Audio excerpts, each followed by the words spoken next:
I'm Jeff Matlow. Welcome to the best leadership podcast ever.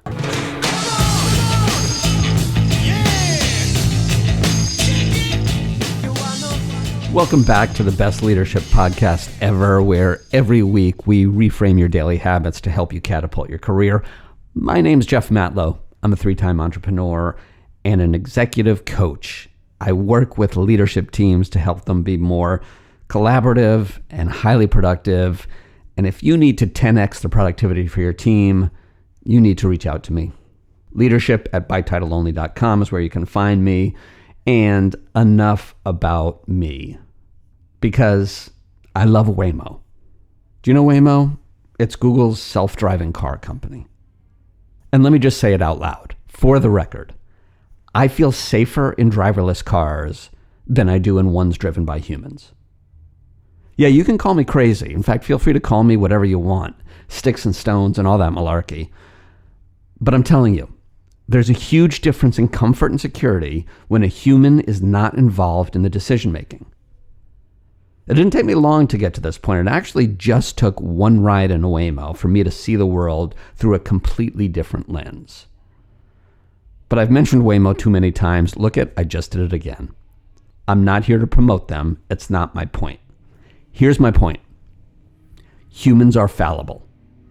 Eventually, we're all going to realize that self-driving cars are better than human drivers. Meanwhile, this provides a great analogy for how you should be living your life. Next time you're on the highway, watch the drivers. Watch all the mistakes, all their swerving and the sudden braking. Watch their random acts of recklessness. And think of how much of that would disappear if it weren't for human distraction.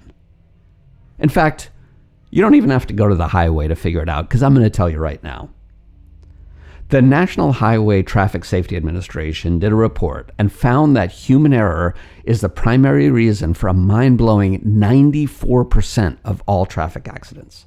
94%. That means 35,000 people in the U.S. die every year, all because a human screwed up while driving. That's like making every resident of Sedona, Arizona disappear because somebody slipped and mistakenly hit the button that says, "Don't touch this or else it will destroy Sedona." Insane, right? I know. As it turns out, this conversation about driverless cars relates to you and your behavior, or at least your mindset, and it definitely relates to your leadership. And it all comes down to 3 things. The first is the cost of your distractions. It's easy to get distracted. In fact, it's natural to get distracted, especially when you're doing things that require either intense thinking or little to no thinking at all, like driving. Being distracted is costly. When it comes to the road, traffic accidents due to human error account for about $310 billion in economic costs every year. But cost isn't just about money, it's also about time. Distractions waste time. Heck, I get distracted whenever I try to figure out what I'm going to say in a podcast. You see, assembling my thoughts requires me to focus so deeply that after 10 or 15 minutes, my mind naturally wanders off for relief. When I finally get back in a focus mode, I got to take time to review where I've been and remember what I was going to say. And I'm not special, no matter what my mother tells me.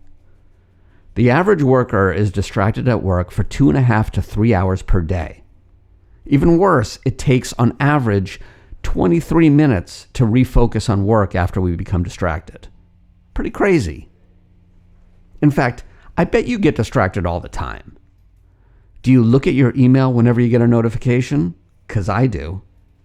How many times a day are you scrolling through social media? How often are you multitasking or switching tasks before completing them?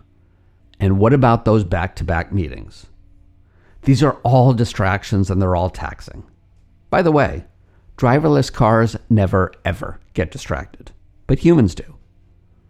When it comes to driving, as I said before, human distractions lead to 35,000 deaths per year. When it comes to your life, unplanned distractions can stop you from reaching your goals, or at least they can slow down the process.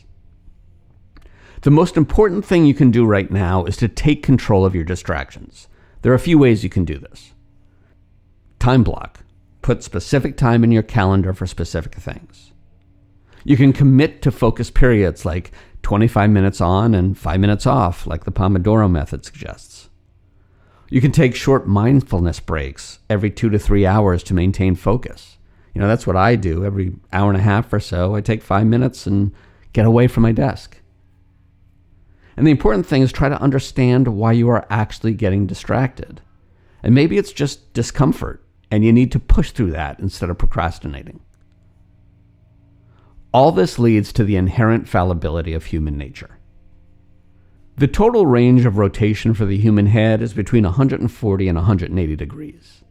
And since we only have 2 eyes in front of our faces, or at least most of us do, we're simply not engineered to have 360-degree field of vision. Huge props to my dragonfly, rabbit, and hammerhead shark listeners out there. When it comes to driving, a lack of 360-degree vision is a big problem. We can't see all around us. Driverless cars can. They can see everything all around them, all at once, all the time. But humans naturally make mistakes because we can't see everything. We are inherently fallible. But that's okay. Don't fall into your imposter syndrome hole yet. See, because fallibility is good. It's the one thing every single human in history has in common. Understanding your fallibility is one of the most important elements for growth. Because growth isn't about pretending you're perfect. It's about recognizing your blind spots and doing something about them. As a leadership and team coach, I've noticed that the best leaders are the ones who surround themselves with people who can see the things they can't. They know their blind spots, they ask for input from others, and they trust the feedback. In life and in leadership, admitting your fallibility isn't a weakness, it's a strength. The sooner you acknowledge what you can't see, the sooner you can build the support that keeps you from crashing. And this leads us right to your fears. Because you're scared doesn't mean it's scary. People are scared of driverless cars. I get it. Maybe you're scared to lose control. Maybe you just don't understand how the technology can be reliable. Maybe you don't realize that commercial airplanes have been mostly driverless for decades. But here's the thing. Fear of driverless cars isn't really about the cars themselves. It's about you. It's about your fear of stepping into the unknown, where clarity is less than crystal and more like a thick, soupy fog. Change feels scary, but not because it's inherently bad. It's because it's unfamiliar. Remember, you've already gone through a lot of scary changes in your life. You rode a bike for the first time without training wheels. You started a new job. Maybe you even moved to a new location. You weren't afraid of the bike, the job, or the new location. You were scared of what would happen if it didn't go as planned. Most of our fear is based on a fear of uncertainty. But personal growth and great leadership means getting comfortable with discomfort. It means facing the unknown when the known no longer works. Are you ready to trust that the uncertainty you fear may actually be better than you ever imagined? I hope so, because that's the entire point of me talking about this, and it'd kind of suck if I wasted both of our time. Here's the grand takeaway. Fallibility is universal. Fear of change is completely natural. But growth, that one's your choice. Like driverless cars, change is not inherently bad. It's just different. When we're confronted with different, it tends to trigger our need for control and comfort. But as a leader, it's critical for you to embrace your fallibility and confront your fear of the different. Always staying in the comfort zone isn't always going to be comfortable. Eventually, it's going to start holding you and your team back. Remember, even if you're scared, it doesn't mean the change isn't worth it. Maybe it's time to get in a driverless car and see the world from a different seat. Thanks for listening. If there's anything in here that resonates with you, I'd love to hear. Leadership@bytitleonly.com is where you can reach me. I quickly transform teams into high-performing collaborative units. If that's interesting to you, hit me up. In the meantime, I really appreciate you. Thank you for showing up, and I'll talk to you next week.